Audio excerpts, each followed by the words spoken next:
Bonjour et bienvenue. Aujourd'hui une vidéo sur le comportement chacal. Dans le processus de la communication consciente ou non violente, il y a 4 étapes: observation, sentiment, besoin, demande. De mon point de vue, il y a une 5e étape qui serait la première étape, l'étape 0, c'est l'étape du chacal. Alors le chacal, c'est une partie de nous, souvent une partie blessée, ou une partie qui a appris des comportements stéréotypés qui vont nous couper de notre bienveillance, qui vont nous couper de notre envie de coopérer, de fonctionner de manière harmonieuse avec l'autre. Pourquoi cette partie-là va nous couper de notre bienveillance et gêner la coopération, voire même générer du conflit? Parce qu'une des manières que cette part-là a de s'exprimer, c'est au travers des jugements, des critiques, des reproches. Tu es égoïste, tu es incapable, je ne peux pas compter sur toi, tu n'es pas à la hauteur. C'est une partie qui veut piquer l'autre, qui veut faire sentir à l'autre parfois la douleur qu'elle-même éprouve, sauf que malheureusement, dans bien des cas, l'autre en face, lui, perçoit la pique, mais pas le message caché qu'il y a derrière, et il va réagir à cette douleur-là. Dans les jugements, nous avons aussi la pensée binaire, c'est des genres nous sommes un intellectuel ou un manuel, c'est blanc ou c'est noir. Nous allons aussi avoir la comparaison. Par exemple, je me souviens de quelqu'un qui me disait quand j'étais petit, ma mère me disait regarde ta sœur, elle sait faire ses lacets, elle. La sœur étant plus jeune et lui étant un homme. Et probablement que l'intention derrière, c'est de stimuler l'enfant pour qu'il apprenne davantage. La conséquence du comportement répété sous d'autres formes, c'est que ça peut donner l'impression à la personne qui reçoit ce jugement-là qu'elle n'est pas à la hauteur, qu'elle n'est pas assez bien. Une autre manière que le chacal va avoir de s'exprimer, c'est par l'exigence. Alors, qu'est-ce qu'une exigence? Une exigence, c'est quand je ne laisse à l'autre que la possibilité de se soumettre ou de se démettre. En gros, c'est où il accepte ce que je lui dis, ce que je lui demande, ou alors, il s'en va. Alors, entendons-nous bien, vous avez le droit d'avoir des exigences, et dans certains cas, la communication consciente ou non violente reconnaît même que c'est utile dans ce qu'on appelle l'usage protecteur de la force. Si quelqu'un est en train de se mettre en danger, vous n'allez pas forcément négocier avec lui, vous allez le mettre en sécurité sans forcément lui demander son avis. Et peut-être après lui expliquer pour quelle raison vous avez eu ce comportement-là.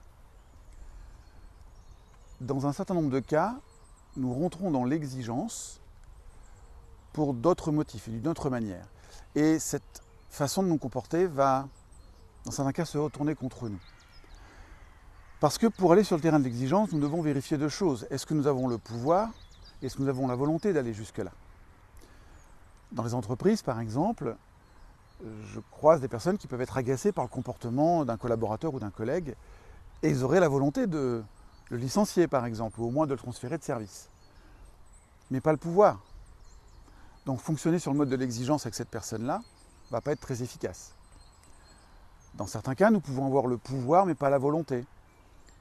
Par exemple, il y a des parents qui vont menacer de punir leur enfant, ils ont le pouvoir de le faire, mais dans l'instant, ils n'ont pas forcément la volonté de se mettre en mouvement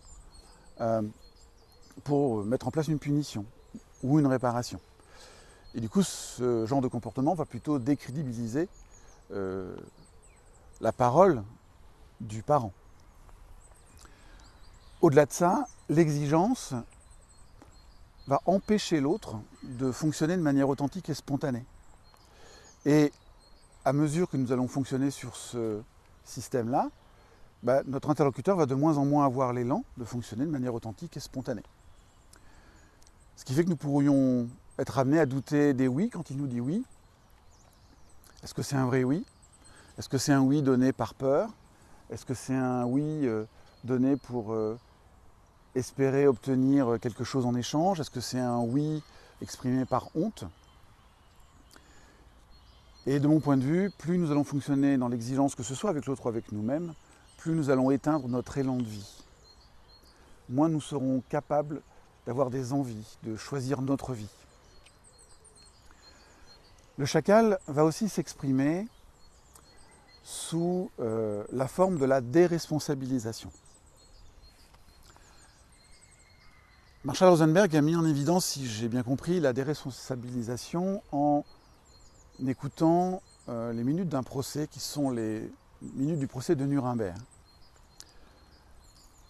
Dans ce procès, certaines personnes ont exprimé que, par exemple, elles ont conduit le train qui a amené un certain nombre de personnes dans les chambres à gaz, dans les camps de concentration, parce qu'elles devaient. Et le langage de la déresponsabilisation va se traduire bien souvent par des « il faut », « je dois »,« on ne peut pas »,« c'est comme ça ». C'est comme si une force extérieure à nous nous imposait quelque chose. Quand nous sommes dans la déresponsabilisation, nous sommes aussi coupés de notre élan de vie, nous sommes aussi coupés de notre pouvoir, nous sommes aussi coupés de notre possibilité de faire autrement. Par exemple, le conducteur de train pouvait peut-être dire « j'ai conduit ce train-là parce qu'il le fallait, parce que c'était les ordres, parce que c'était comme ça ».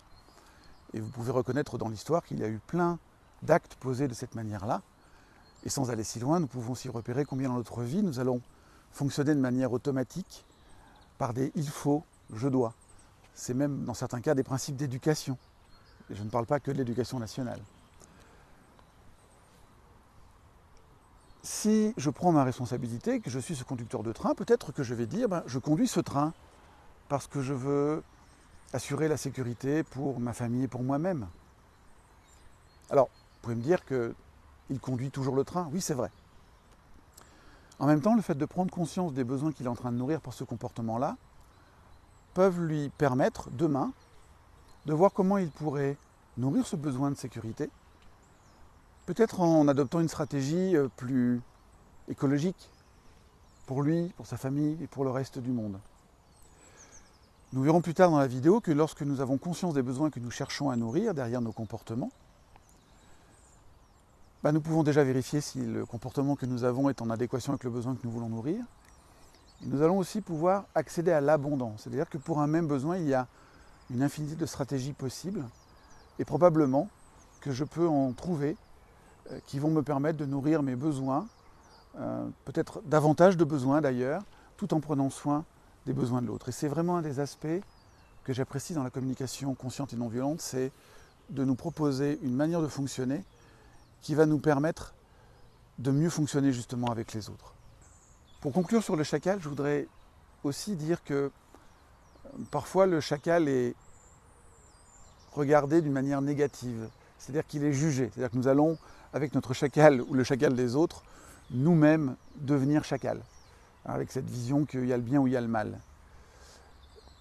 J'ai coutume de dire que le chacal est à nos besoins ce que le cochon est à la truffe, c'est-à-dire un détecteur, un révélateur. Lorsque le chacal se réveille chez nous, c'est simplement un indicateur que un ou plusieurs de mes besoins n'est pas nourri, et c'est une invitation à aller regarder à l'intérieur de soi, qu'est-ce qui se passe, comment je me sens, quel est le besoin qui n'est pas nourri à ce moment-là, et comment je vais pouvoir nourrir davantage mes besoins. Je vous invite à prendre soin de votre chacal. À très bientôt. Au revoir.